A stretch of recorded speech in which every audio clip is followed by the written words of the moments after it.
সবাইকে অগ্রিম ঈদের শুভেচ্ছা। সবাইকে অগ্রিম ঈদের শুভেচ্ছা। আগে যাওয়ার কারণ টিকিট না পাওয়া, অনেক দাম দিয়ে টিকিট কিনতে হয়েছে, মানে টিকিট বলতে গেলে নাই, রেল স্টেশনেও টিকিট পাওয়া যায়নি, অনেক ভোগান্তির শিকার হয়ে গেছে টিকিট আগে থেকে অনেক বেশি উন্নত হয়েছে। আর দেখি নেক্সট টাইম আরও কি উন্নত হয়। বাড়িতে আমার কাকা কাকি আছে, এই দাদা দাদি নেই, মারা গেছেন। সব কাকা কাকিরা মিলে একসাথে ঈদ করা। আগে তো বাসে যেতাম, বাসে উঠতে আমার বেশি ভালো লাগতো।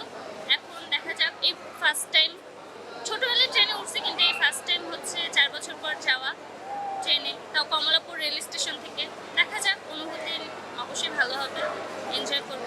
আমরা ঢাকায় বড় হয়েছে এবং ঢাকায় থাকতেছি, তো গ্রামের বাড়ি হচ্ছে অন্যরকম এক ধরনের মানে কি বলবো ফিলিংস কাজ করে মনের মধ্যে। তো দীর্ঘ যেহেতু 4 বছর পর সবাই একসাথে যাচ্ছে আর কি, ঢাকার থেকে একদম রাজশাহীর উদ্দেশ্যে, অন্যরকম একটা, এটা আসলে বলে প্রকাশ করা যাবে না। তো এইবার হচ্ছে আব্বুর খুব ইচ্ছা ছিল যে একসাথে বাড়িতে ঈদ করবে, আব্বুর ইচ্ছার উদ্দেশ্যেই হচ্ছে যাবে, ইচ্ছার কারণে। গত ঈদে আমি কর্মদক্ষতায় ব্যস্ততার কারণে আমি গত ঈদ করতে পারি নাই।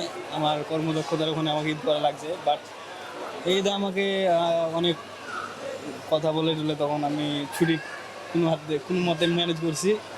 সেহেতু যেহেতু আমরা ডিফেন্সে জব করি, সেহেতু আমাদের ছুটি স্বল্প সময়ের, কিছুদিনের জন্য যাচ্ছি অতিথির মতো, ঈদটা করে আবার ব্যাক করব। কেমন লাগছে?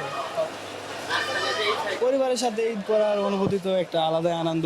ভাই বোন আছে, বাবা মা আছে, দাদা দাদি আছে, সবার সাথে একসাথে ঈদ করব।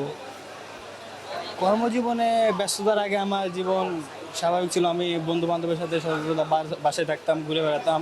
বাট যখন কর্মজীবনে ব্যস্ত হয়ে গেছি তখন টিকিট পেতে কষ্ট হয়েছে, এটা সত্যি কথা। আমরা টিভিতে দেখতেছি বা অনলাইনে দেখি যে টিকিটের কোনো সংকট নাই, এটা আসলে আমি এটা ফেস করছি, আসলে সংকট।